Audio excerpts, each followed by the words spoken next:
Subhanahu wa ta'ala. Dengan tetap mematuhi protokol kesehatan, pembagian sertifikat hasil pendaftaran tanah sistematis lengkap atau PTSL ini dilakukan di Balai Desa Sidomekar, Kecamatan Semboro. Jumlah sertifikat yang dibagikan mencapai 500 lembar, terdiri dari 200 sertifikat untuk Desa Sidomekar, Kecamatan Semboro, dan 300 untuk Desa Karangsono, Kecamatan Bangsal Sari. Dalam sambutannya, Bupati Jember Hendy Siswanto berharap tahun 2024 seluruh tanah milik warga Jember sudah bersertifikat. Oleh sebab itu, masyarakat diimbau untuk segera melakukan pendaftaran melalui camat dan lain sebagainya. Yang belum bersertifikat silakan daftarkan segera supaya nanti tidak sampai ketinggalan. Ini program istimewa buat kita semuanya. Apa saran Bupati untuk desa yang belum mengambil program PTSL? Ya, saran cepetan ini hak warga kita. Sampaikan ini hak warga kita. Kasihan nanti kalau seandainya program ini sampai nggak ada lagi, wah nanti repot sendiri nantinya. Ini mumpung pemerintah pusat memperhatikan betul masalah legalitas tanah kita, agar tidak terjadi sengketa, tidak ada pertikaian sama saudara nanti kalau sampai tidak punya sertifikat. Oke, kami. Dari Semboro, Sugito Jember 1 TV melaporkan. Saat meninjau bendungan Doplang di Desa Kamal, Kecamatan Arjasa, Bupati Jember Hendy Siswanto langsung mengecek dan memastikan konstruksi bendungan Doplang yang sudah sesuai dengan standar. Dari hasil pengecekan, perbaikan bendungan ini dinilai sudah sangat baik dan pengerjaannya pun tidak asal-asalan. Dengan rampungnya pengerjaan ini, Hendy mengajak masyarakat harus ikut merawat agar suplai air untuk persawahan tidak lagi terganggu. Sebelumnya, bendungan Doplang ini sempat tidak berfungsi dengan baik yang mengakibatkan petani setempat tidak mendapatkan air yang cukup untuk mengairi area persawahan sehingga petani bisa mengalami gagal panen. Dengan rampungnya perbaikan bendungan Doplang ini, ada sekitar 222 hektar area persawahan yang akan mendapatkan manfaat dan diharapkan pertanian di Desa Kamal bisa produktif kembali. Peninjauan hari ini? Ya, ini bagian proyek kita tahun 2021. Proyek sudah dilaksanakan oleh PT Sari Utama ya. Sari Utama dan konsultannya dari Pilar Konsultan. Dan hari ini sudah selesai dan nanti masa pemeliharanya itu ada 6 bulan. Dan ini bendungan ini tentunya akan membantu petani kita, bagaimana produktivitas nanti pertanian kita bisa meningkat lagi. Dengan mudah-mudahan yang dulu dibangun bendung Doplang ini dengan kapasitas 222 hektar untuk bisa mengaliri air ke sawah, dan mudah-mudahan ini bisa kembali lagi maksimal kembali. Dan tentunya hal ini tentunya perlu kerjasama juga dengan masyarakat juga, karena jumlah air yang debit untuk 222 hektar ini betul-betul bisa teraliri betul kalau itu diatur caranya sesuai tanamnya, karena kebutuhan air ini tadi sesuai tanamnya masyarakat, petani.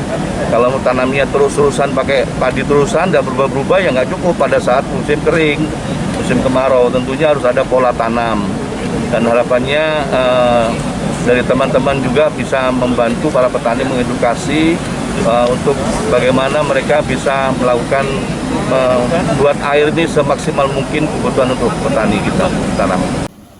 Dari Jember, DKAJ Jember 1 TV melaporkan.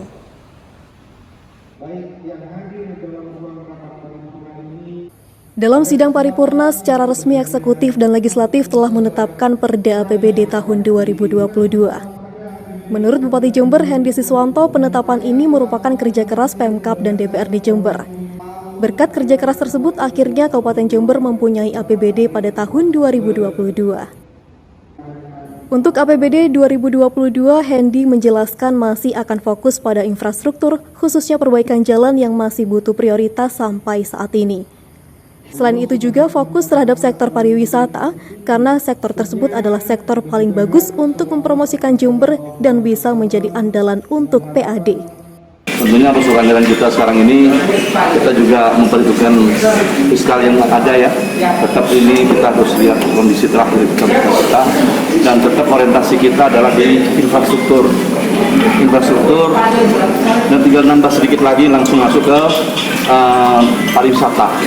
Tapi tentunya yang mempunyai kekuatan kita tentang pertanian itu tetap kita pertahankan, karena itu kekuatan Jember.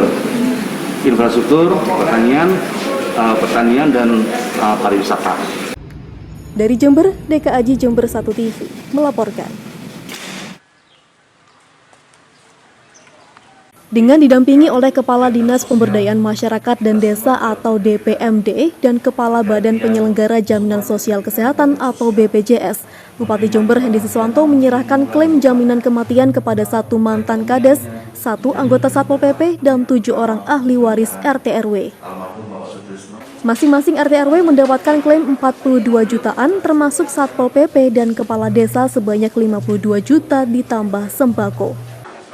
Menurut Bupati Jember Hendy Siswanto, RT RW, Satpol PP, dan Kepala Desa merupakan bagian penting yang ada di bawah, sehingga sudah selayaknya mendapatkan penghargaan sebagai bentuk apresiasi atas pengabdian mereka kepada masyarakat.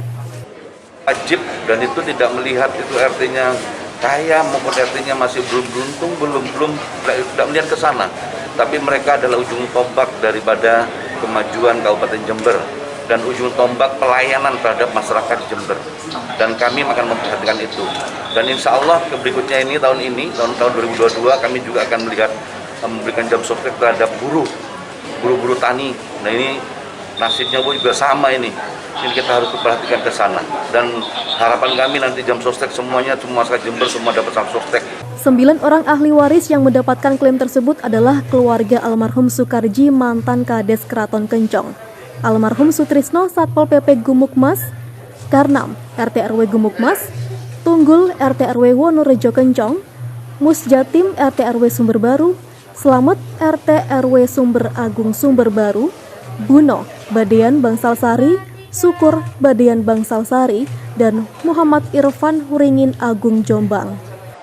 Sembako oleh bantuan dari BPJS. Berapa nominalnya? 52 sekian. Gitu, Mas. 2 juta lebih. Dengan adanya perhatian dari pemerintah, menurut Mas bagaimana? Ya alhamdulillah sangat baik, sangat membantu Pak. Gitu, Pak ya. Oke. Harapannya apa kira-kira, Pak? Ke depan lebih baik. Itu aja, Pak. Dari Tanggul, Sugito Jember 1 TV melaporkan. Peraturan daerah atau Perda APBD tahun anggaran 2022 sudah ditetapkan. Artinya pada tahun 2022 Kabupaten Jember bisa maksimal untuk menggunakan anggaran sebesar 4 triliun rupiah. Dalam hal tersebut, Hendy menegaskan kepada Kepala OPD yang berstatus definitif maupun PLT untuk produktif melakukan serapan anggaran. Bahkan Hendy menyatakan baik PLT maupun definitif tidak ada bedanya dan semua berhak untuk menggunakan anggaran yang telah sesuai dengan pos masing-masing. Hendy juga memberikan warning jika masih ada Kepala OPD yang tidak bisa menyerap anggaran dengan baik akan melakukan mutasi. Di paripurna ini semua ikut ya, seluruh Kepala OPD semua ikut. Jadi tidak ada alasan lagi definitif, PLT atau PLH, ini sama aja di mata saya. Kalau dia nggak bisa kerja ya ganti saja. Kami menyerahkan total semua pekerjaan. Kalau nggak cocok ganti saja atau munduran diri. Sementara itu, Hendy berharap di tahun anggaran 2022 serapan di setiap OPD bisa mencapai minimal 90% agar masyarakat benar-benar merasakan kue pembangunan di APBD tahun 2022. Dari Jember, DKAJ Jember 1 TV melaporkan.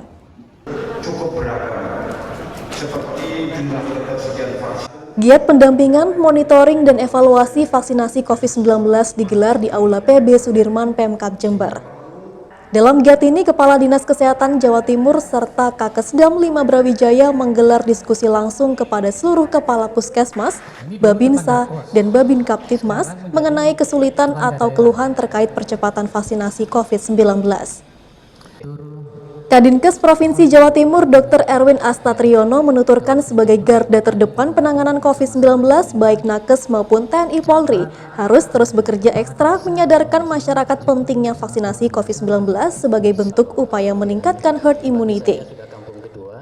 Terlebih saat ini sudah ada varian baru virus COVID-19, penekanan terhadap kepatuhan 6M yakni memakai masker, cuci tangan, jaga jarak, mengurangi mobilitas, mencegah kerumunan dan menghindari makan minum bersamaan harus terus digaungkan untuk mengurangi resiko penularan COVID-19. Sementara itu, untuk percepatan vaksinasi di Jember pertanggal 18 November 2021, capaian vaksinasi sudah mencapai 50,78%. Kita mengapresiasi kinerja yang sudah diberikan oleh Pemda Kabupaten Jember. Tentunya yang kita butuhkan sekarang adalah percepatan untuk mencapai herd immunity. Dan kita satu tim, mulai dari pemerintah provinsi, pemerintah kabupaten kota, teman-teman dari Forkompimda, termasuk teman-teman yang di lapangan, dari puskesmas, Bapak Camat, Bapak Kepala Desa, itu menjadi satu tim. Kuncinya itu 3 yang harus dilakukan. 1, di mana menyiapkan vaksin secara cukup. Yang kedua, menyiapkan tim vaksinator dan pendukungnya. Dan yang ketiga adalah menyiapkan sasaran yang sudah dipetakan oleh teman-teman Dinas Kesehatan Kabupaten Jember. Vaksinasi sendiri sudah mencapai berapa persen? Hari ini sampai hari ini berapa? 50,78 untuk total, sedangkan yang lansia 27%. Posisi itu apakah membantu untuk nantinya sekarang kita posisinya di level 2 atau masih di level 3 saat ini? Target hari ini kalau bisa sesegera mungkin masuk level 1 karena relatif Jember sangat kondusif untuk bisa mensupport kegiatan vaksinasi. Kemudian terakhir untuk antisipasi terkait virus baru, varian baru itu seperti apa? Apa yang dilakukan? Yang penting satu, protokol kesehatan. Kita tidak menyalahkan tahun baru atau Natalnya, tapi yang jelas kalau masyarakat nanti dibantu ya teman-teman ya untuk bisa mensosialisasikan protokol kesehatan mulai dari penggunaan masker, cuci tangan, jaga jarak, termasuk mobilisasi seperlunya saja, tidak perlu harus berlebihan.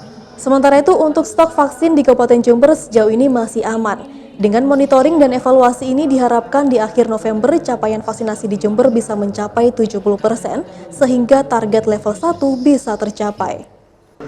Dari Jember, Wahyudi Hardianto, Yudisadi Jember 1 TV melaporkan.